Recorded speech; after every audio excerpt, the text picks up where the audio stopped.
Assalamualaikum adik-adik, selamat berjumpa kembali dengan kakak di sini di Mica Official. Kita akan melanjutkan kembali tentang organisasi kehidupan. Sekarang kita belajar tentang jaringan. Kalau kemarin kita sudah belajar sel tumbuhan dan sel hewan. Nah, ketika suatu sel mereka semuanya bergabung, artinya sel-sel yang banyak membentuk fungsi dan bentuk yang sama, itu akan membentuk suatu jaringan. Nah, ilmu jaringan itu disebut dengan histologi, oke? Ya.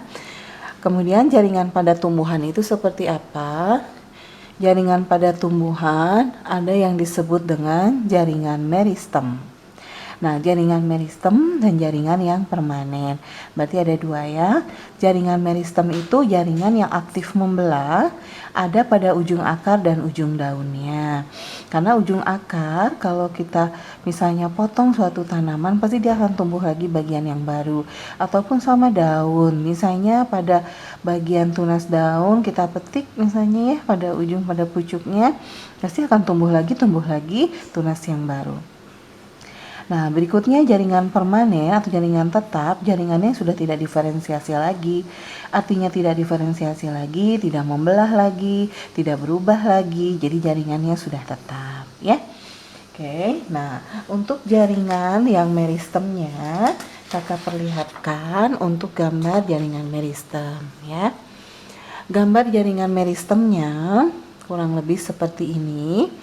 Kita lihat ini pada bagian akar. Pada bagian akar, di sini bagian mana sih yang selalu mengalami proses meristematik? Nah, ini bagian paling bawah, ini yang disebut dengan kaliptra atau tudung akar. Ini yang paling bawah dari akar, ini disebut dengan daerah pembelahan. Ya, ini adalah daerah pembelahan pada ujung akar. Nah, kemudian ada daerah elongasi atau daerah perpanjangan di sini. Ini yang membuat perpanjangan sel-sel di daerah sini. Ya, ini daerah pemanjangan dan yang ini daerah diferensiasi. Daerah diferensiasi ini yang akan mengadakan perubahan-perubahan bentuknya. Di sini pun sama, yang namanya pada akar, ini ada rambut akarnya ya, yang bentuknya begini kayak rambut. Bagian akar sebelah sininya ada korteksnya, ada silem yang kuning. Silem ini yang letaknya di dalamnya, dan merah ini yang floemnya. Ini adalah jaringan pengangkut pada tanaman, ya. Ini epidermis bagian yang paling luar, fungsinya melindungi sel. Oke, ini untuk daerah meristematik pada tanaman, ya. Oke, kalau untuk jaringan permanen itu apa saja? Jaringan permanen itu ada yang disebut dengan jaringan epidermis, berarti jaringan yang paling luar dari sel ya. Jaringan parenkim, jaringan yang paling banyak mengisi sel. Jaringan penunjang, sklerenkim dan kolenkim. Jaringan pengangkut tadi ya, silem dan floem, dan peridem atau gabus. Ya. Jadi semuanya kebanyakan dari P ya, parenkim, penunjang, pengangkut, peridem. 4 PE ya. Oke, jaringan permanen 4 PE. Oke. 4 P-nya apa aja? Parenkim, penunjang, pengangkut, peridem. E-nya adalah epidermis ya. Oke. Nah, sekarang kalau misalnya kita lihat untuk epidermis ya. Epidermis itu letaknya emang selalu paling luar. Di sini juga epidermis itu paling luar. Karena memang letaknya di luar tuh fungsinya untuk melindungi bagian sel. Parenkim berarti yang mengisi seluruh selnya ya. Nah, ini juga kalian bisa lihat di sini untuk epidermis itu bagian paling luarnya di sini. Ini juga sama. Ini epidermisnya, ini paling atas juga epidermisnya. Jadi yang memang fungsinya untuk melindungi sel di bagian dalamnya, ya.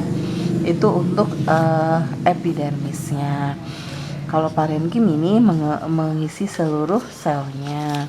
Kemudian untuk jaringan penunjang itu sklerenkim dan kolenkim biasanya itu ada pada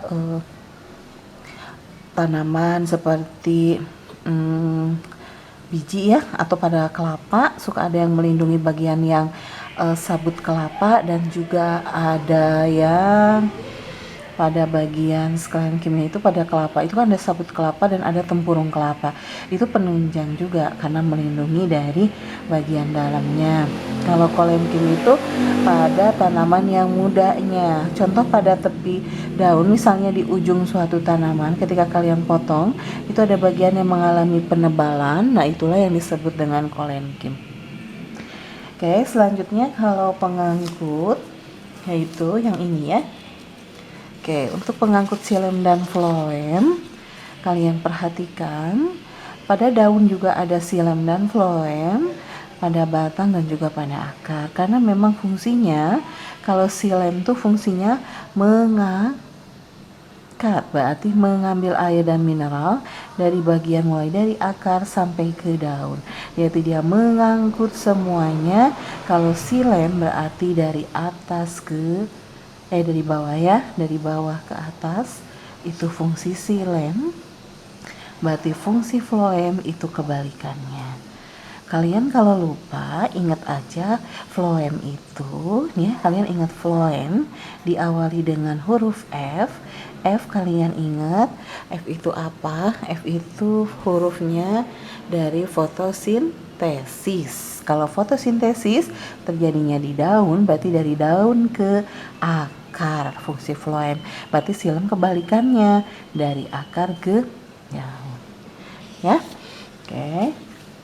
Nah, sekarang itu untuk jaringan pada tumbuhan atau jaringan epidermisnya, ya. Nah, kita lihat kembali. Untuk jaringan epidermisnya, tadi yang kakak bilang kan susunannya sangat rapat, melindungi sel tumbuhan, seperti kita sudah lihat gambarnya. Jaringan parenkim untuk tempat fotosintesis dan juga menyimpan cadangan makanannya. Ya, kemudian untuk jaringan penunjang tadi ada yang sklerenkim ya. Kalau sklerenkim yang penutup yang keras pada biji dan buah, kolenkim penguat pada tumbuhan muda. Maksudnya kalau misalnya ini tanaman, ya, misalnya ini tanaman, kalian kalau ambil ini dipotong, misalnya ini daun, ini pasti ada bagian yang tebal ketika potong kita dengan batang. Nah, ini yang tebal ini namanya adalah kolenkim. Oke, berikutnya adalah jaringan pengangkut ya, xilem dan phloem. Xilem itu berarti dari bawah ke atas, ingat phloem, ingat fotosintesis, terjadinya di daun berarti dari daun ke akar.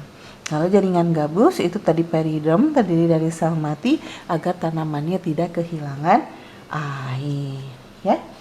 Oke, itu untuk jaringan pada tumbuhan. Oke, sekian dari kakak. Nanti kita video selanjutnya untuk jaringan pada hewan.